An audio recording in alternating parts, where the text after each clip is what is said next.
and welcome to Flower Farmers Question Time. I'm Justine Scouller and I'm a co-chair of Flowers from the Farm, and I run Far Hill Flowers in Monmouthshire, South Wales. We are having a question time to celebrate the virtual Big Flower Farmers Big Weekend, which would normally be happening with us opening all our doors to people to come and visit our farms. But that's not happening this year, it's going digital. So we're doing lots of tours and lots of workshops and various things online, including this Gardener's Question Time. Now I've got three fellow flower farmers here with me today, and I'm going to go around and get them to introduce themselves before we start on the questions. So first of all, Paula. Hello, I'm Paula Baxter. I run Mill Pond Flower Farm in the Scottish borders, just 2 miles over the border. So I'm an international flower farmer because I do England and Scotland. I also am part of the Business of Selling Flowers, a partnership and we deliver training and development for flower farmers online and in person. Excellent. And Debbie? Hello, I'm Debbie Scott from East Lothian Flower Farm. I'm just in Scotland fully. I'm just outside Edinburgh, about 15 miles away. And I grow on about an acre site near Haddington. I'm also the Scottish coordinator and looking forward to having a chat today. Excellent. And Jen, finally. Hello, so I'm Jen. I'm from Blooming Green in Kent, which I run with my lovely cousin Rebecca. We're on 2 sites. Our family have traditionally been fruit farmers, but we're slowly taking over. So we're on 2 sites in Kent near Maidstone. And we have about 5 acres in total at the moment of flowers and foliage, which is quite a big thing for us. So this is wonderful. We really are touching all 4 corners of the UK today, aren't we? It's absolutely brilliant. Right, so we shall start off with question number 1, which I'm trying to unpeel now. Right. Packaging. Now this is from Karen May Scott. She says, packaging, can the panel recommend fully compostable wrapping paper and tape? I personally tend to use brown paper, and I've just discovered a brown paper tape that's completely compostable, which is fantastic, because I used to use sellotape, which I didn't, again, is a single-use plastic. What do you use, Paula? I use brown paper sheets and tissue paper and staples. I've stopped using, I saw a really good online video that someone on the Flowers from the Farm forum recommended on how to wrap flowers and just put a staple in. And so that's what I do. And obviously the staples are tiny and just rot down. So yeah, that's really good. Yeah. Debbie, what do you use?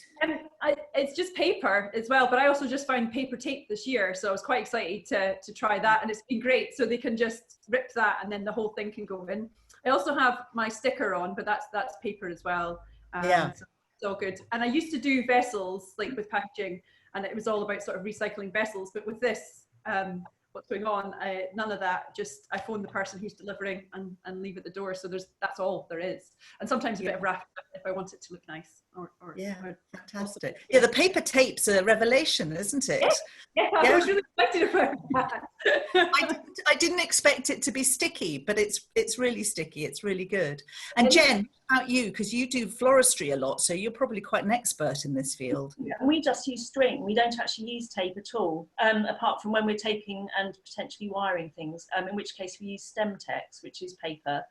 If you want to use paper tape with your brown paper, then Japanese washi tape is beautiful, and that's entirely made of paper and has beautiful designs. But we use nut seam string. Beck's a bit obsessed with nut seam string, so we use a lot of that. Yeah. Oh, wonderful. I have to say, I did look up biodegradable cellulose, which you can get. It is completely compostable, but it's about 3 times the price for a roll as normal cellulose paper. I think the brown. The other thing that's quite interesting when looking for biodegradable cellulose or cellophane is just to take note of the difference between it being industrially compostable rather than home compostable, because there's always been so much greenwash And there's a huge difference between something being industrially compostable and it being home compostable. So it's kind of worth doing research and asking lots of questions. Yeah.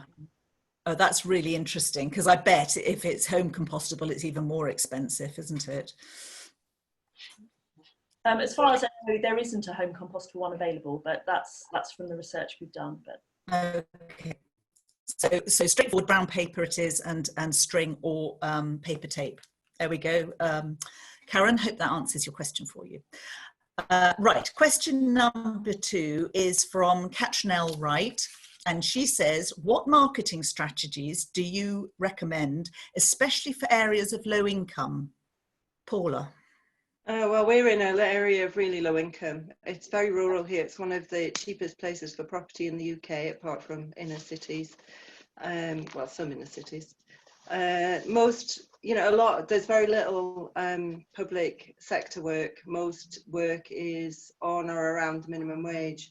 And in some ways, I don't consider that, to be honest. Because if I did, I would be tempted to try and do cheap things, which is not what I'm about.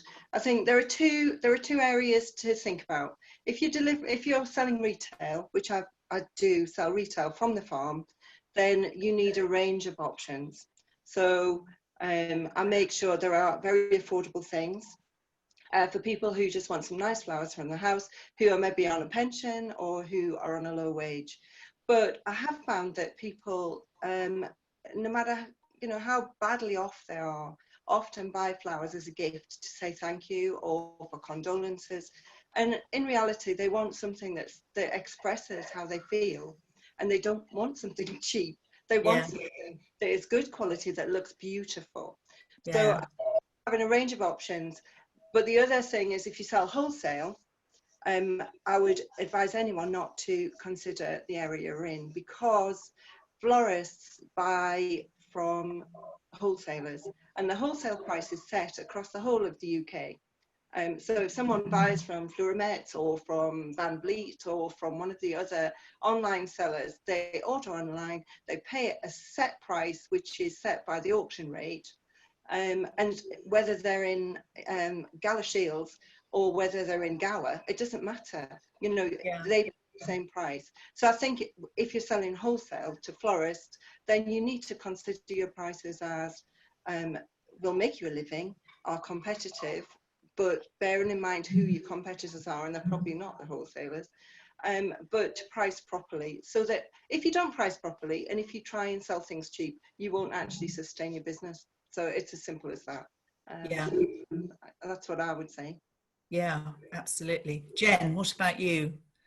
Yeah, really interesting comment by Paula. I mean, we always try and provide affordable options.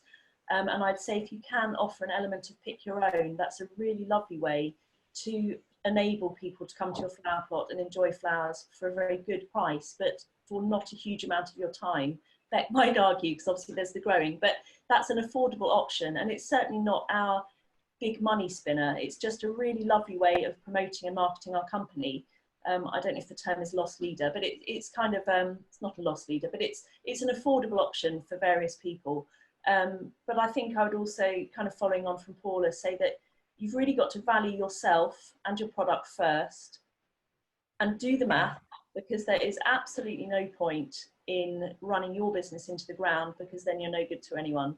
So, and also where we are in Kent, like many areas, we've got incredibly wealthy people and incredibly poor people. So we try and provide various options. If people want to spend loads of money, they can.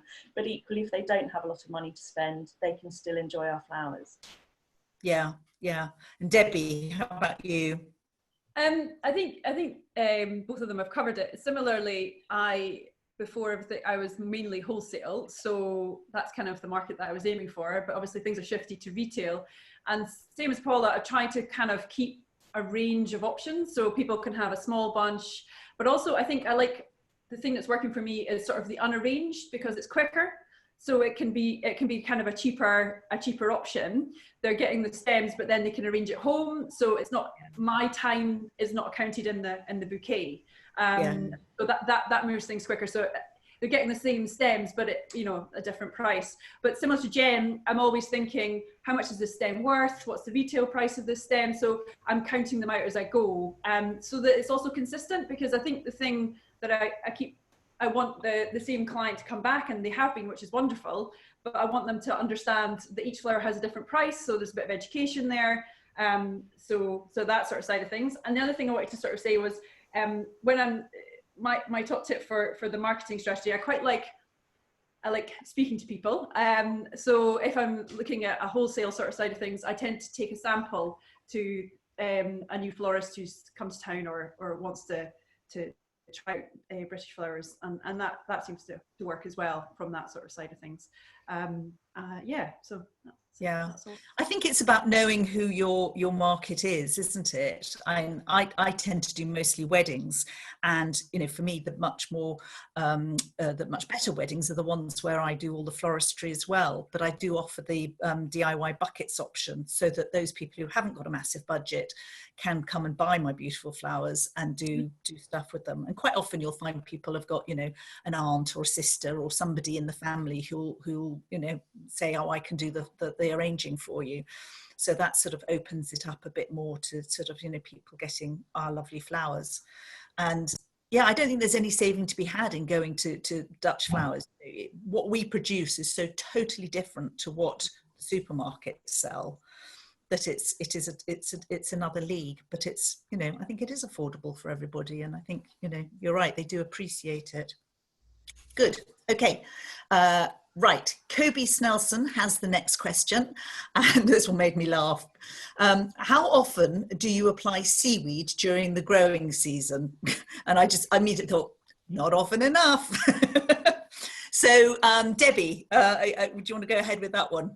Yeah, okay. Depends on which flower, actually. So my dahlias and roses are a new thing for me this year. But I've been doing weekly on my dahlias and my roses once they're up and going. And I kind of so yeah, weekly for that. And I have a little helper, so that's quite handy, because it's a lot of work and I get covered in it usually. And other things, how they're doing, because not everything needs that. My sweet peas, when they're going, I generally give them a bit of a feed, but once they're going, they're great. But generally, the soil should be good enough to sustain it. So it's only the sort of very greedy things that I tend to do, mainly because I don't have enough time. And quite the weekly thing is sometimes a wish list. My week might stretch a little bit. So yeah, but that's the aim for me. I'd be curious to hear what everybody else says. What sort of soil are you on, Debbie? It's very clay, but I'm doing the no dig system, so it's much improved. So I'm really noticing the difference between my 3-year-old soil and I'm starting on a new site, my brand new soil, and the comparison between how the plants are doing in the new polytunnel versus the old. And yeah, so all that work, I can notice the difference now, which is great. Yeah. So they don't need as much attention, whereas the other ones which are getting established on the clay are needing a bit more. So yeah, so it's just. I think also clay holds on to the minerals much better. So I think because I'm on heavy clay as well, I console myself when I've forgotten for the 3rd week running to give them a feed that, well, actually there's lots of feed, you know, there's lots of nutrition in the clay. And Paula, what soil are you on, and how often do you feed your plants? Yeah, I'm on clay soil as well. Although it's clay silt, I've discovered recently. It's underneath is thick clay, because we have a massive pond, and the reason we have a massive pond is it's thick clay underneath. But a lot of the soil I grow in is clay silt, so it's very fine, but it compacts really easily. I don't feed anything that I plant outside except for shrubs. Oh, wow. And dahlias. Yeah. I do as Debbie does. I improve the soil. So every year I have a whole new load of compost on, manure if I can get it, seaweed from the beach, because I go and collect it. I don't use a seaweed. I go and collect some in the winter.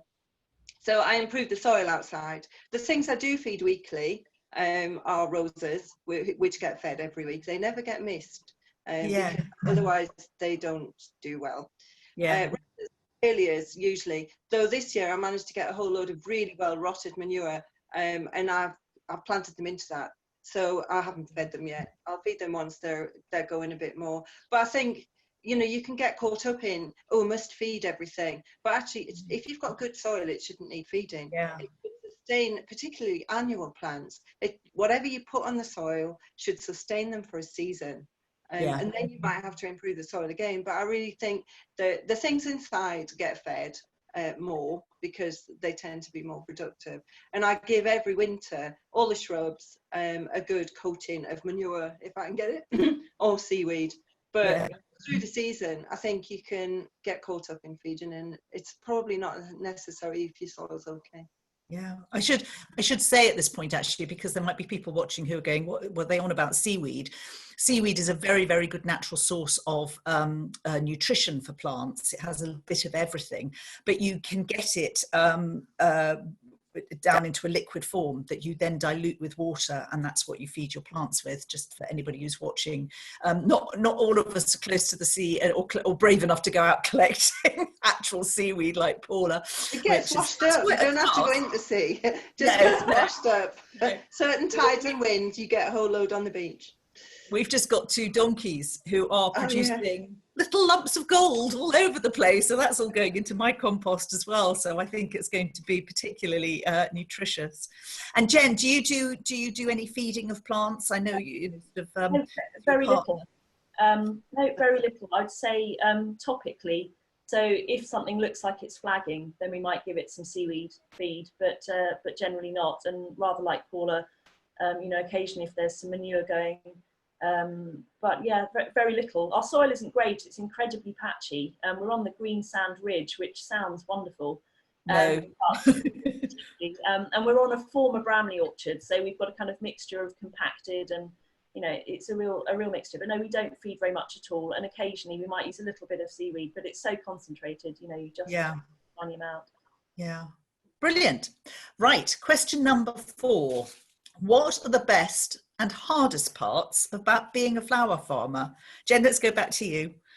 I would say the best part is spreading a little joy, and also sharing, you know, really. Okay, sorry about that, folks. We paused it there because we're all in very remote parts of the country and our internet isn't necessarily brilliant. And Jen just started to crack up a bit there, so we've paused her. No, I was going to say one of the best bits about flower farming is spreading a bit of joy, and also, you know, at the moment particularly when you were involved in the best and the worst parts of people's lives, so being able to either spread some joy or cheer them up a little bit when things are rubbish is a huge privilege and something that makes the job special. And then also for Beck and me, it's spreading, for us, our, you know, kind of motivation for Blooming Green was kind of spreading a really important environmental message, but in a nice way and in a non-preachy way. So we feel like we're slightly militant, but in a, you know, a bit like the Banksy picture of the guy lobbing the bunch of flowers. It's spreading an important environmental message, but in a lovely way, a lovely positive way. So that for me is the best. Yeah, brilliant. Debbie? The worst and the best. I think the best bit is imagining and going through all my catalogues in winter and then having that joy of picking it and just being really chuffed with my perfect flower and it goes off to somebody. I love that, and it's a little bit of an addiction. I get a little bit carried away with all the, what can I grow next year? And even now I'm a bit crazy.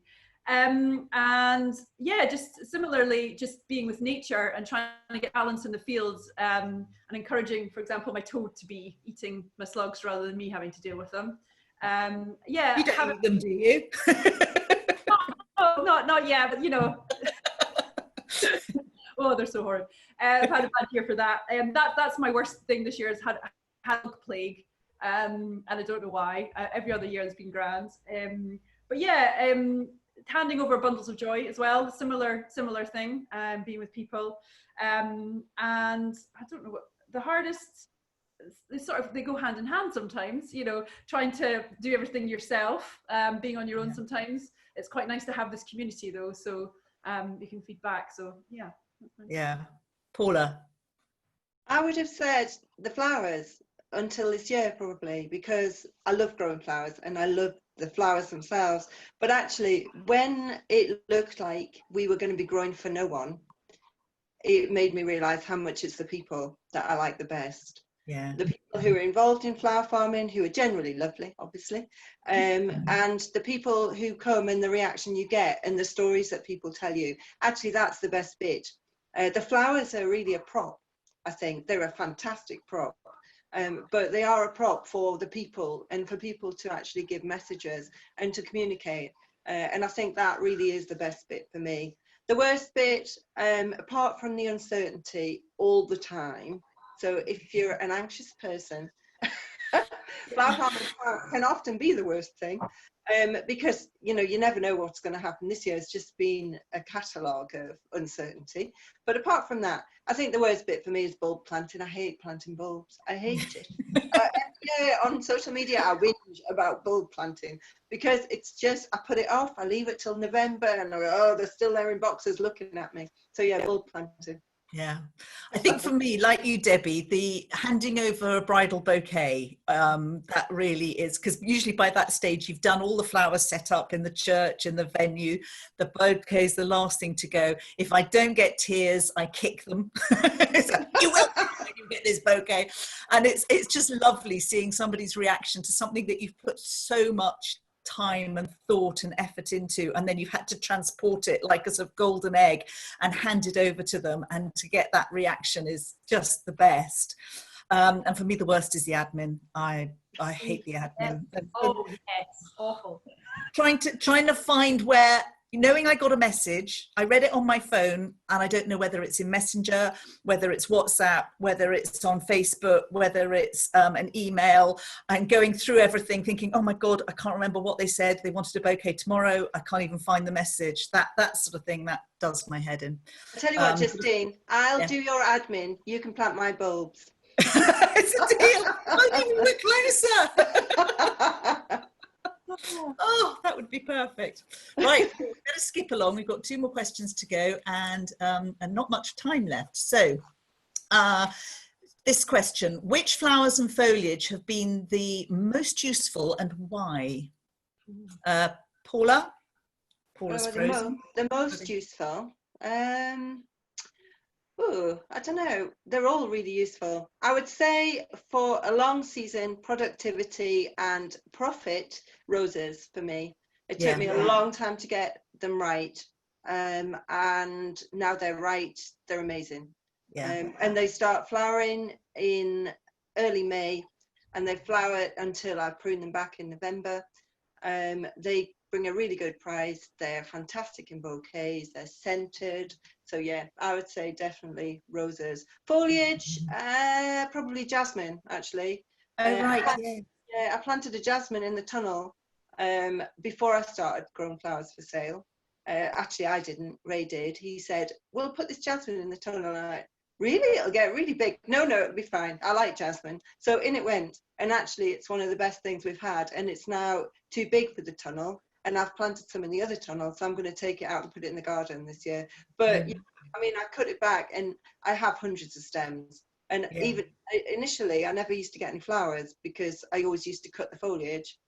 But now I've got enough jasmine, which is something to say. Actually, I've got enough jasmine. Yeah. And I now get flowers, which are an additional benefit when they're on, and they smell amazing. So yeah, I would say jasmine. Yeah, brilliant. Jen, how about you?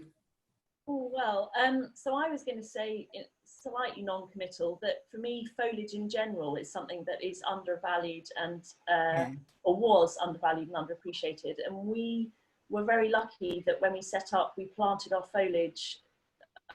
In theory, we planted it 5 years before we even set up business, but we get in early with the foliage. General is now become a much bigger part of our business, and we supply Covent Garden or New Covent Garden. But amongst foliage, a surprise one for us has been scented geranium. People have gone nuts for scented geranium, and we pretty much budgeted for our new polytunnel on scented geranium until the market closed at the moment. Well, I mean, it's opened again. But no, scented geranium seems to be amazingly popular for bouquets. And bouquets are popular at the moment because of the current situation. So, so that's good. But flowers, I couldn't really say any particular flower, and we have never majored on roses. But having spoken to one or two other flower growers, I think we need to put a bit more effort into growing roses. Debbie, do a how handy about course on that. You know, you've got to plug it, haven't you? I've already spoken to Rachel at Green and Gorgeous, so she inspired us about growing a few more roses. So yeah, but thank you, Paula. Good tips. Debbie? Hello. I was just thinking about it, and actually, this was the first year that my hardy annuals from my autumn sowing worked, and they were brilliant. So I think I'll do that again because it filled the gap. It filled they came up early, so that was good this year. So that was sort of the useful flowers. But yeah, each season's different. I mean, similar to Paula, like I love a tulip, but it's only one thing. I prefer a cut and come. You get more. So I love my scabious because it just keeps on giving. And the autumn planted ones are absolutely going crazy, which is wonderful. So yeah, the cut and comes and my dahlias when they're going. I just always keep turning around when there's more flowers. It feels like magic, really, when they're going. I've been doing scented geraniums this year as well, and they've been amazing. And it's the first time I've done them in the tunnel for the foliage side of things. And they're just wonderfully tall and heavenly. So I'm taking loads of cuttings of those and getting quite excited about that. But I think I'm going to steal Paula's idea for the jasmine. Haha, thank you. That's all right. It's funny, isn't it? Because I find that my flowers vary with the season. You know, in spring, it's ranunculus every time. Then it moves through to sweet peas, and then it's the roses, and then it's the dahlias. And so, you know, I don't have a favourite flower. But I have to say, I have a foliage that I use a lot, and it's here. It's this one, and it's Gallagher. Go through, and it has this little pea-like, I don't know if you can see that, they're little sort of pea-like bluish flower, and I found out this year that it also comes in white, so I've got to go and source that, and it's just really frothy and, you know, sort of tumbles and does, you know, so it really suits my style of floristry, which is basically sort of really wild.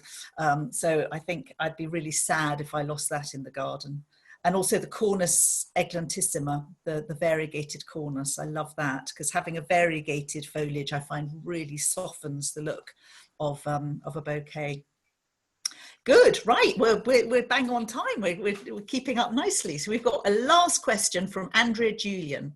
And she says, other than weed suppressing membrane, what is the most time-saving or cost-saving practice you have introduced? Jen.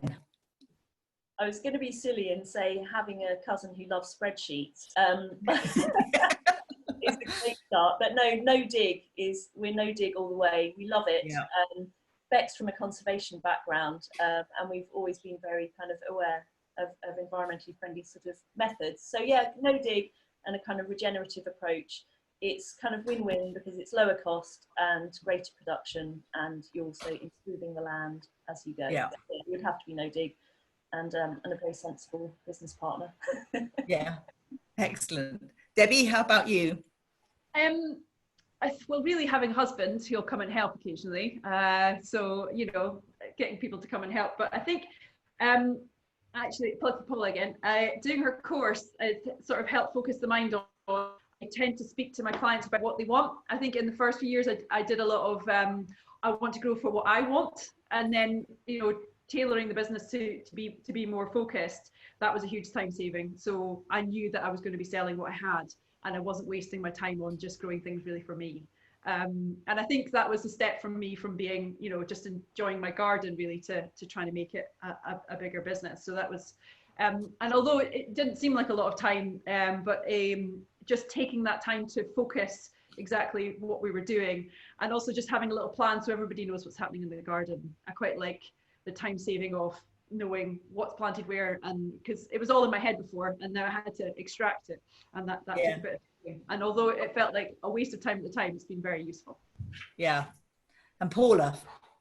I think the thing overall that saved us masses of time, money and energy has been using lean approaches to growing. So I don't know what, you know, the lean approach is generally used in Japanese motor manufacturing, about improving efficiency in systems. But there is a book called by Ben Hartman, which is called The Lean Farm, which actually focuses on small scale agriculture. And I read that a number of years ago with my husband, who works with me. And although most of it is common sense, it's written in a structure so that you can actually implement it. And we implemented it, and we continue to implement it. So it's about looking at, you know, adding value to the customer experience and not worrying about your own experience, except to be more efficient. And I think it does things like, you know, make you look at your plot and how far you walk every day. And yes, we're all great to be fit and all that, but when you're exhausted from walking backwards and forwards 6 times, or when you're looking for things because you've got no tool store, so it brings an overall approach to growing and to running your business, which I find really helpful. And all the time we're still going, all right, okay, we need to do that, we need to polish that, you know, because it talks about once you've implemented systems, polishing to make it feel better for people who come and to make it feel better for yourself. And we're actually sort of at that stage now, which is really good. But continue, you know, you have a red tag area where you put things that you haven't used for a few months to decide, and then you get rid of them if you're not using them, and you have more than one set of tools. So there are lots of different things in it, but it's really a fantastic approach to running a small business and also being efficient and making sure that you don't waste time and energy and money. Yeah. Oh, that's brilliant. I'd put down my shredder. But it saves you time and energy, doesn't it? Well, no, it's exhausting, but it's brilliant. I shred absolutely everything that goes into the compost, and it means that the compost is created much more quickly and gets hot much more efficiently, and so I'm not waiting for sort of months and months for the compost. But yeah, no, I think it was. In fact, I saw a seminar by Ben Hartman fairly recently, and yeah, that's something I want to look into a lot more. Well, that's wonderful. We've answered all the questions, and we're on time pretty much. So thank you so much for joining me today and for all your input. And for anybody watching, if you're interested in this or any more, there are going to be 2 more sessions of Gardener's Question Time with different panels and different type of questions, clearly. And look out for all the videos that are going online for the Flower Farmers Big Weekend. There are going to be virtual tours of people's plots, and as I said, you know, little workshops and things going on. So it's going to be really interesting over the weekend for the Flower Farmers Big Weekend. And if you're interested in finding out more about Flowers from the Farm, go and visit our website, flowersfromthefarm.co.uk. And there's lots of information there about where you can buy flowers from a local flower farmer or joining up and becoming one. Wonderful. Thank you so much, everybody.